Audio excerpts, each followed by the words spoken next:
Well, let's start off simple. We'll launch Microsoft Word, open a document, check out the different ways you can view your documents in Word 2019, and then close it up.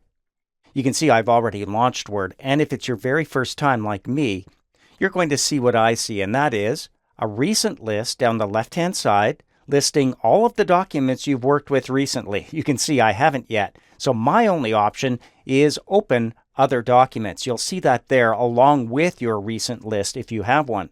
On the right-hand side is where you're going to go to create new documents using templates, including this blank one, which shows up at the very beginning. We'll get to that a little later on. Right now, we're going to open up a document I provided in the exercise file. So go ahead and click Open Other Documents. Next, you'll see what's commonly known as Backstage View.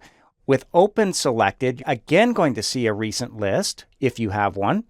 You can also look at recent folders from here. You'll also have access to the different networks and drives that you're connected to, including cloud storage like OneDrive. Perhaps you use SharePoint in your organization. You might see those here, network options.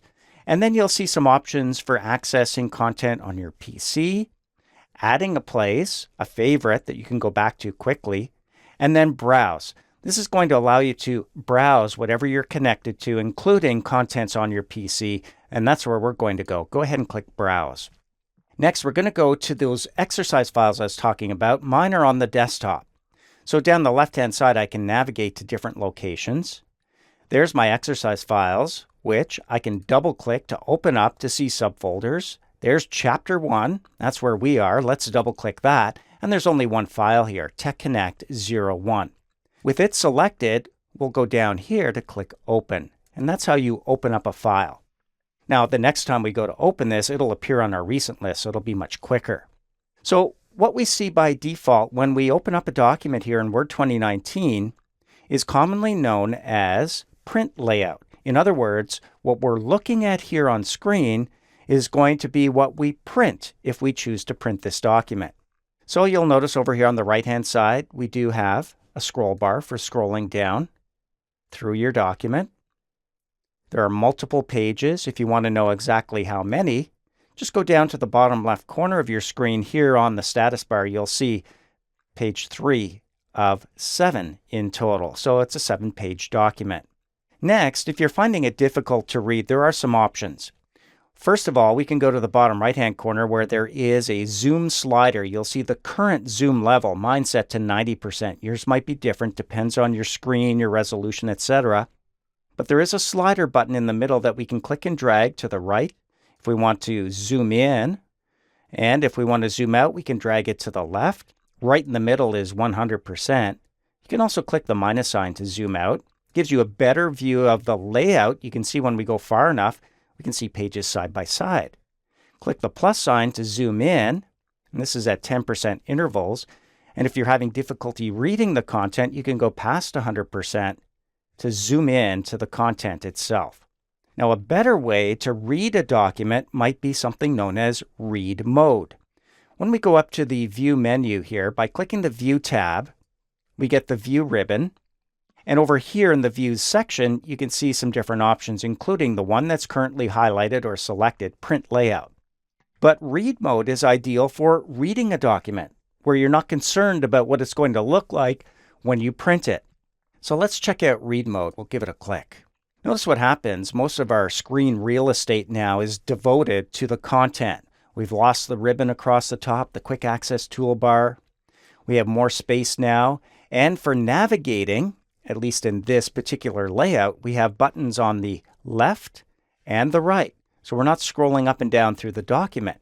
Click the button on the right to go to the next screen full of content. These are not necessarily the pages as they'll print.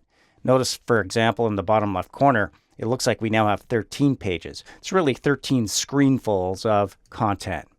And we can go back with the left arrow.